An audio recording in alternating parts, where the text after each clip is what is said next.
Bismillahirrahmanirrahim. Assalamu alaikum class 10th. I'm Mrs. Fawzia Afzal, and today we'll do the second lecture of our Parts of Speech series. This is about pronoun and its kinds. The learning outcomes of our today's lecture are that at the end of this lecture you should be able to know what are pronouns. You should be able to know to identify the kinds of pronouns, and you should be able to do the objective exercises of your unit number 8 piece, which is also based on the kinds of pronouns. So this is just these things are just the revision of your previous knowledge that you have already done in your previous classes. So what is pronoun? Pronoun is the sentence element used to replace a noun or a noun equivalent, any other word which is equivalent to noun construction. So the replaced noun in whose place is a pronoun is being used, it is called antecedent. We are using this word here because it will be used in the presentation again and again. Antecedent. So what is antecedent? It is the noun which is being replaced by a pronoun. So these are some of the examples of pronouns: we, he, I, she, and us. There are a lot of categories of pronouns. At least we'll discuss here at this stage at your class 10th. We'll discuss 8 categories of pronouns, or the 8 kinds of pronouns, and these are very important with reference to your objective paper and MCQs. So just have a look on these kinds. These are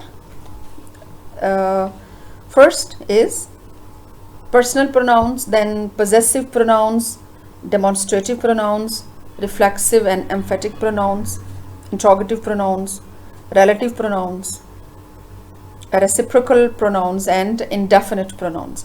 So now let's have a look on each category and each kind with their examples and their usage. So this is the first one, personal pronoun. Definitely it is personal stands for persons. So personal pronouns represent specific people or things. We use them depending on a number, whether they are singular or plural. For example, I is used for singular and we is used as plural. Then we use them pointing out to the persons, like for first person it is I, for second person to whom you are talking it is you, or the third person is he.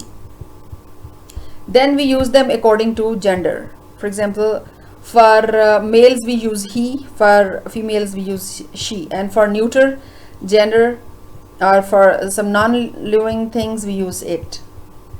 Then there is a case of the subject, a case of the pronoun. What is case?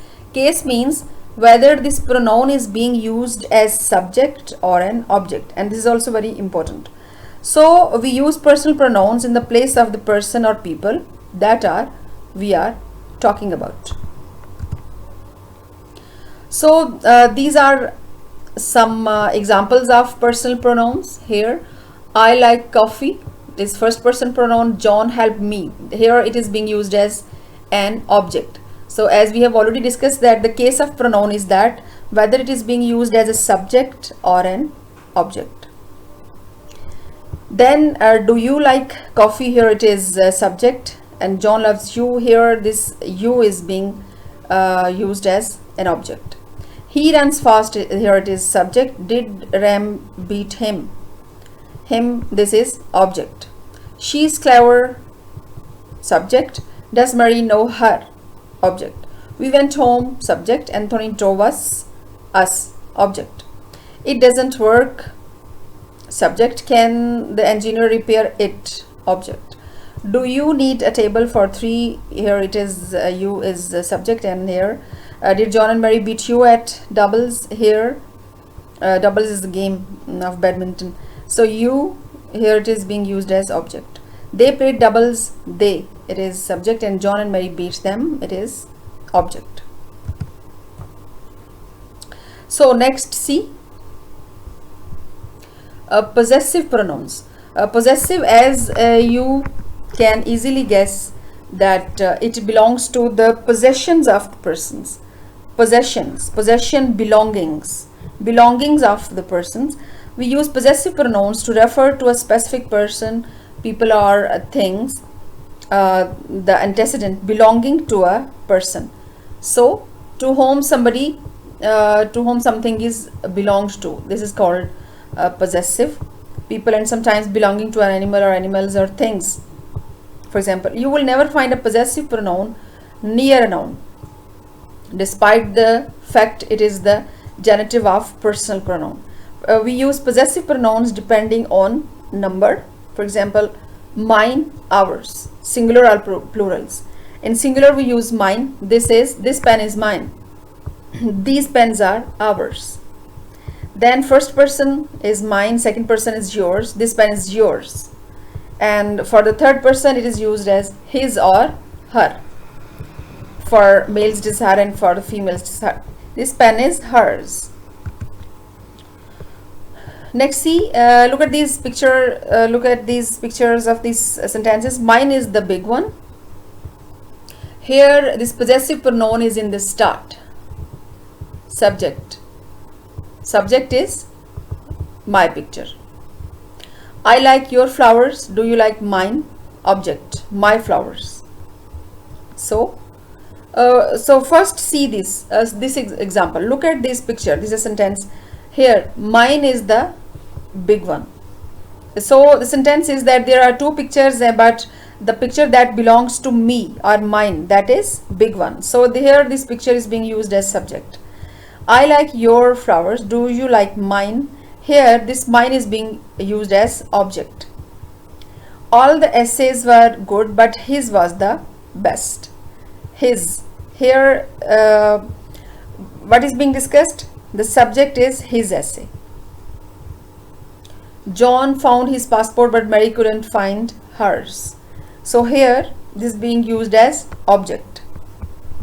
So you see that possessive pronouns which shows belongings or possessions of the persons, they can be used as subject like here, and they can be used as object. Then see this table carefully. Singular, my. So some are the possessive pronouns which are used before nouns.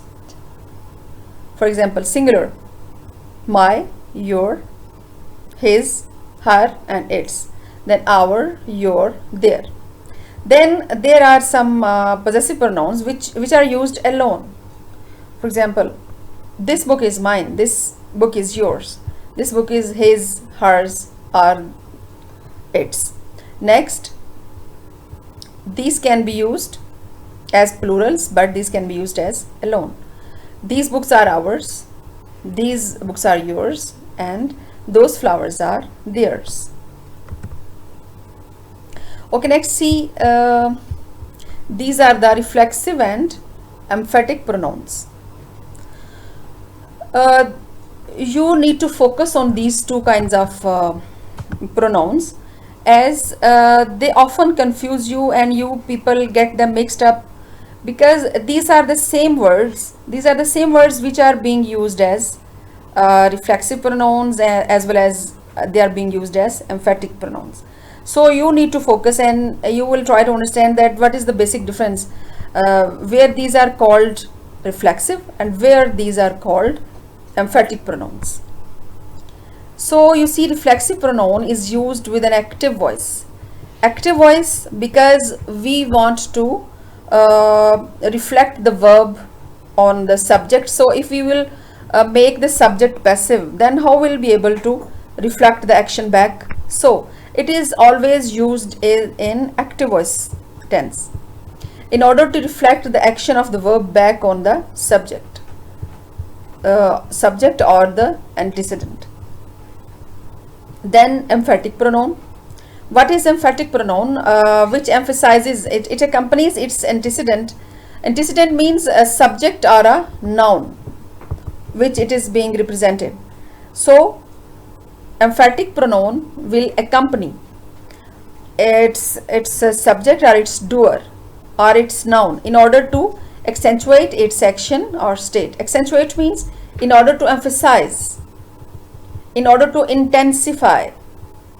So in order to intensify it, it always accompanies, it always remains with its subject or its doer or its antecedent.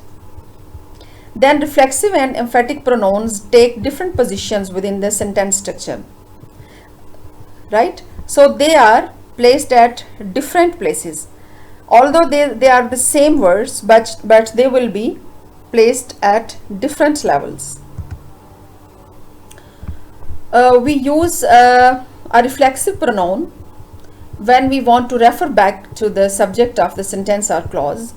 Reflexive pronouns end in self in singular sentences or selves in plural. So there are 8 reflexive pronouns, and this is the table.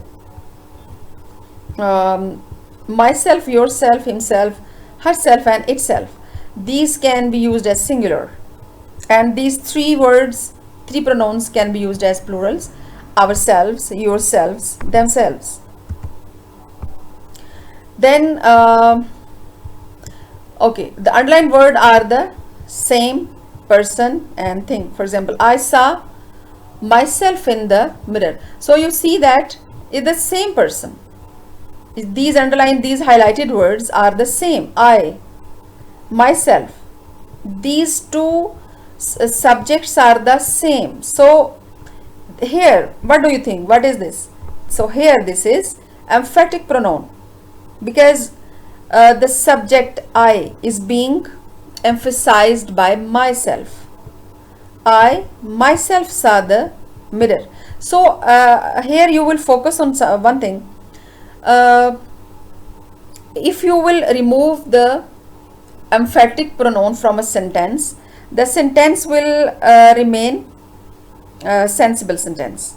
For example, I saw in the mirror. I saw in the mirror. It's all right. This is an okay sentence. Then you want to intensify, you want to emphasize on this subject again. So now you are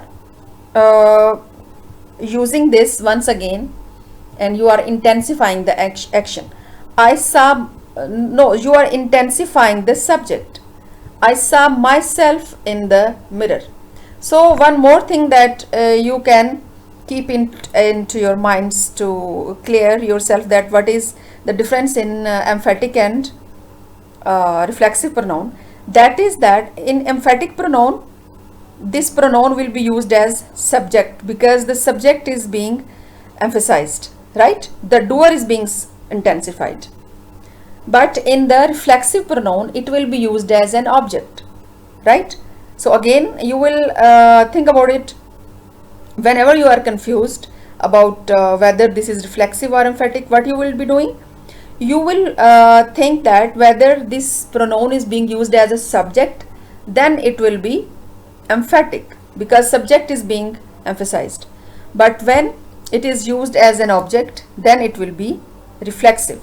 So this is the main thing that you will keep it into your minds while differentiating between these 2. So now you see this. Why do you blame yourself? Again you see this, you is subject and yourself is also the same. So here, why do you blame yourself? Or all right, John sent himself a cup. No, here you see in this sentence, why do you blame yourself? Here it is not being used as a subject. Here it is being used as an object, right? So don't be confused here. First, I saw myself. This is emphatic pronoun. And why do you blame yourself? Yourself means object. So where this is being used an object, then this is reflexive. John sent himself a copy. So again here, what is this? Emphatic or reflexive? First we'll think about it, that whether this is object or subject. John sent, किसको भेजा? कौन से object को? Himself. So this is used as object, so this is reflexive. Again see this, I made it myself. So who made it? I. Now I is being intensified once again, myself, so this is emphatic pronoun. It can also be written like this, I myself made it. I myself, these two are the same subject, and these are being emphasized by this pronoun. So this is, again, this is emphatic pronoun. Have you yourself seen it? So again, these you, yourself, these are the subjects. You is being intensified here, so this is, what is this? This is emphatic. You yourself, subject is being emphasized here. It can also be written like this, are you you have, or no, have you seen it yourself, right? So she spoke to me herself. She is being intensified, so here it is emphatic.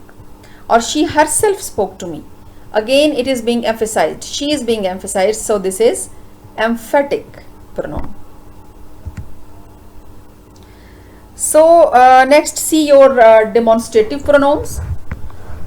Demonstrative pronouns and demonstrative adjectives, like you are confused in emphatic pronouns and in reflexive pronouns that we have discussed right now.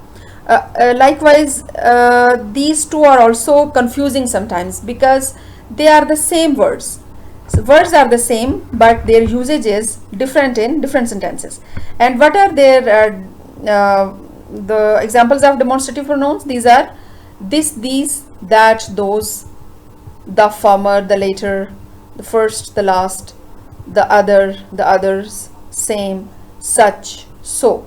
So this is the table, and you should go through this table very thoroughly. So if there is any word in your MCQs, you should recognize it, you should identify that this is demonstrative pronouns.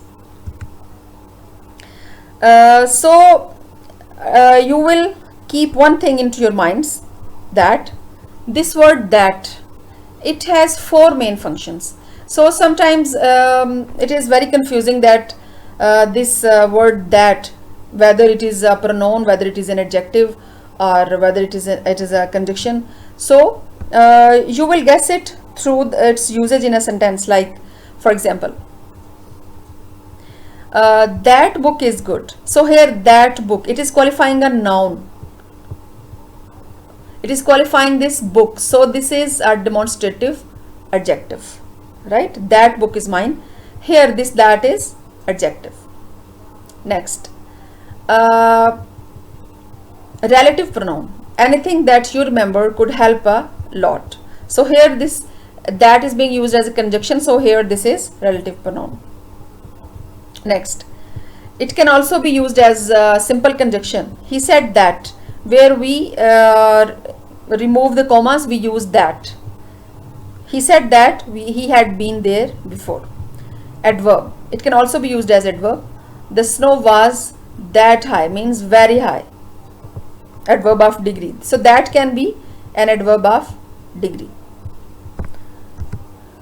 So next, you see interrogative pronouns. Okay, what are the words that can be used as interrogative pronouns? These are who, whom, what, and which. And also we can use this word whose, because this is a possessive pronoun. For example, whose book is this, to whom it belongs to, it is showing belonging. So this whose is a possessive pronoun, but it can also be used as interrogative pronoun to ask questions. So see, these can also be used as a subject, and these can also be used as an object. Who, whom, what, which, whose. Then see some examples. Who told you? This is interrogative. Here it is being used as subject. Whom did you tell? It is, here it is being used as an object. Whom यानी किसको, ठीक है? यहाँ था कि who told you, किसने बताया. There was, it was used as subject. और किसको बताया, object, right? So you see that interrogative pronouns can be used as subject and it can be used as object. What happened? So again, here it is being used as subject. Then you see that these are the words are the same, relative pronouns, for example, who, whom, whose, which, that, but their usage is different. A relative pronoun is a pronoun that introduces a relative clause. It is called a relative pronoun because it relates to the word that it modifies. So there are 5 relative pronouns: who, whom, whose, which, that. Who is a subject, whom is an object, whose is possession, whose is showing possession, and which is for things, and that can be used in for people, for things. So see some examples of relative pronouns. The person who phoned me last night is my teacher. So here, what is the relative pronoun? Who is the relative pronoun? Next, the car which hit me was yellow. So this which is a relative pronoun. The person whom I phoned. So here it is whom. The person whom I phoned last night is my teacher. Whom is relative pronoun. The car whose driver. So here, which is the relative pronoun? Whose. Right? So next, see. This is reciprocal pronoun. We use reciprocal pronouns when each of 2 or more subjects is acting in the same way towards the other. For example, there are only 2 reciprocal pronouns and they are both 2 words. For example, each other, one another. So you will remember that these 2 words are reciprocal pronouns. Reciprocal means doing something to each other. For example, again see this, we use reciprocal pronouns when each of 2 or more subjects, more doers, is acting in the same way towards the other. So each other and another, these are reciprocal pronouns. We use these reciprocal pronouns like this. There must be 2 or more people. Things are groups. They must be doing the same thing. For example, the 10 prisoners were blaming one another. Why don't you believe each other? So this is the same action that they are doing with each other. Then comes the indefinite pronouns. Indefinite, as you know that you have already done it a lot of times, but this is just a revision for you. Indefinite, not sure. That when we are not sure about a person or a thing, then it is used indefinite, not definite, not sure. And this is a complete table of some indefinite pronouns, and you will go through it very carefully and you will revise it. Now see this: all, any, most, none, and some can be singular or plural depending on the phrase that follows them. So this is very important table with reference to your MCQs, that if any of these words is underlined, you should identify that this is indefinite pronouns. Now that you have learnt your kinds of pronouns thoroughly, this is your home assignment that you will do. You will make very good assignment on pronouns and its kinds, and again you will do an exercise from your unit number 8 piece. It is on your page number 95, and this is also based on your kinds of pronouns, that you will be able to do it very easily, inshallah. Okay, thank you very much and take care.